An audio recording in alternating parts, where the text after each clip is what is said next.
Such an interesting book. The Six, the untold story of America's first women astronauts by Loren Grush. Well, I'm reading from the inside cover. It's a true story of America's first women astronauts. Six extraordinary women who crewed aboard NASA's space shuttles and achieved historic milestones.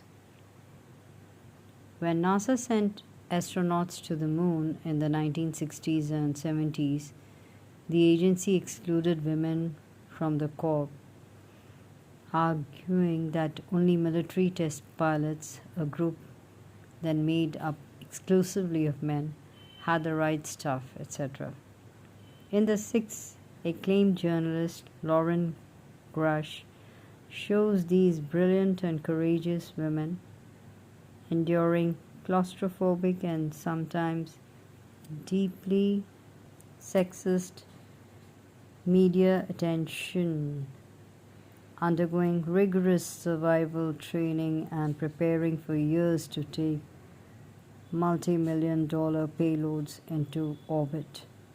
Together, the six helped build the tools that made the space program run. One of the group, Judy Resnick, sacrificed her life when the Space Shuttle Challenger exploded at 46,000 feet. Everyone knows of Sally Ride's history, making first space ride, but each of the six women made their mark. So here is that, six I'm reading, and this is the publisher, SCRIBNER. That is the ISBN number for you. These are the six beautiful, courageous women. The names: Sally Ride, Judy Resnick, Kathy Sullivan, Anna Fisher, Margaret Rhea Seddon, Shannon Lucid. That's Loren Grush, the author. The jacket design is by Matt Monahan. I read from the praise of the book. Propulsive, startling, and deeply moving. The Six captures the audacity of America's first women astronauts, tracking them in delightful detail from the ground to the sky, from earthbound battles against sexism to stunning feats performed in literal orbit. Loren Grush is masterful, writes Jason, best-selling author of the woman who smashed codes. So Kristen Davenport writes, from staff writer at the Washington Post, that compellingly intimate portraits of a group of brave astronauts who changed the face of NASA and exploration, well-researched and gripping. The Six is an inspiring and at times maddening tale that reminds us what the definition of hero is. So another praise by Andrew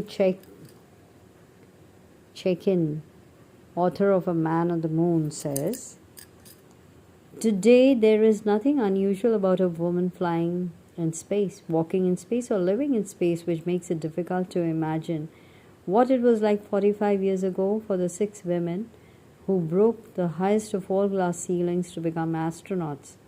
As Loren Grush shows in this illuminating book, they overcame daunting obstacles to make their indelible marks on Earth and in space." So another author, that is Michael Cassutt, author of The Astronaut Maker, How One Mysterious Engineer Ran Human Spaceflight for a Generation. So he writes, Loren Grush's The Six tells this triumphant and sometimes tragic story as skillfully and completely as it ever will be told dramatically, showing events through the eyes and ears of the women themselves.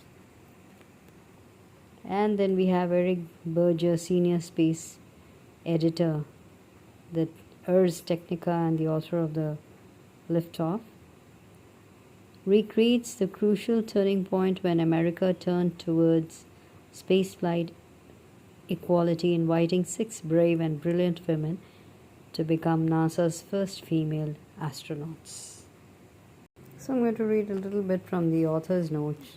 She writes, "This book is the culmination of more than 100 hours of interviews, mostly over Zoom during the COVID-19 pandemic, conducted between 2020 and 2022. She thanks the 6 who participated in this project, the still living members, and she says that they graciously endured my countless emails and phone calls, and the stories they shared with me and others over the years made this a dream project to work on." And she writes that before I delved into space history, I was first and foremost a space reporter, and I had the privilege of working alongside a truly outstanding peer group of space journalists who are the most supportive and gifted people I know. Only a tiny fraction of the population knows what it's like to do what we do, and I feel so honored to be part of this special group, she writes. And this is so cute. A big shout out to Paul, whose last name I do not know, at the New York Public Library, she writes. "When I set out to write a book during the height of COVID-19, I naively thought that it would be easy since I'd have all the time at home to work on it, but I soon learned the difficulties of trying to conduct research when every major archive in the United States was closed. Over Zoom, Paul, a researcher at the library, patiently spent hours walking me through the labyrinthine online archival system, and thanks to his help, I was able to pull a significant amount of information without leaving my home." And then, of course, she thanks the NASA chroniclers who came before me and who shared with me their insight. And then she names them. And then she also says, "I only hope that my work is half as good as the stories they've told and the work they've collected over the years." And a lot of thank you notes in the author's note. So read about Ria's, the robotic arm, how they repaired it. They'd use a special strap that was stored on board, provided in case the crew needed to strap anything down in the payload bay, etc. And then also read about the spacewalk, unplanned spacewalk. That is, the 2 spacewalkers walked on their hands, carrying themselves out to the end of the robotic arm, which we had positioned close to the payload bay. Since all of this was completely unplanned, the spacewalkers didn't have any foot retainers or special tools to aid them in their journey. Yeah, it's really interesting if you read.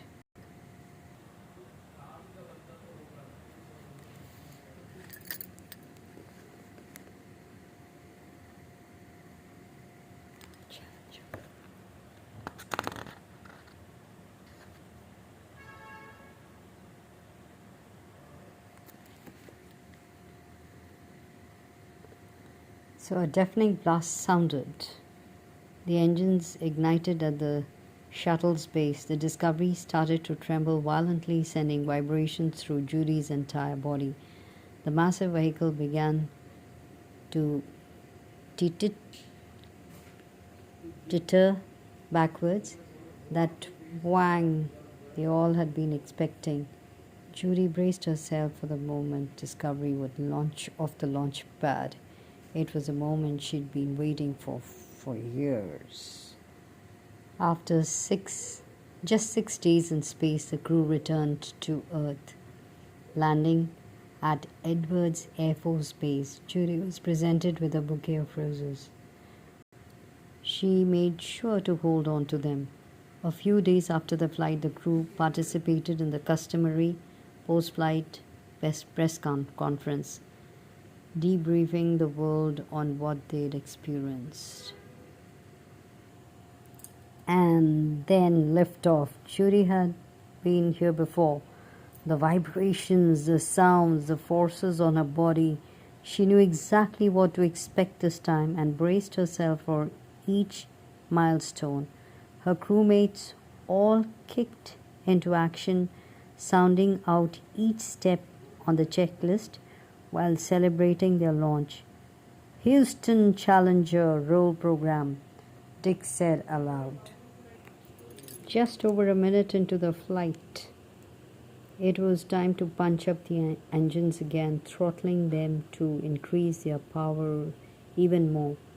Down in mission control flight, controllers gave Challenger and the signal.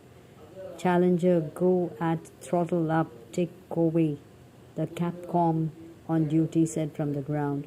Roger, Dick Covey said, go at throttle up. Outside the space shuttle, a bright flash appeared a mere 3 seconds later. Then a jolt, and in that brief moment, a realization that something was wrong. Mike said. Over the loudspeakers, NASA announcer Steve Nesbitt's voice emerged. Flight controllers here looking very carefully at the situation. Obviously a major malfunction. In that moment, Marvin knew Judy was dead. 3 days later, President Ronald Reagan stood at a wooden podium in front of thousands of mourners at Johnson Space Center, all sitting in white fold-out chairs on one of the campus's open lawns. Most hung their heads as the president spoke, wiping away tears. The book is gripping, adventurous, with a lot of excitement and tragic too. Must read. So it's written suspenseful, meticulously observed and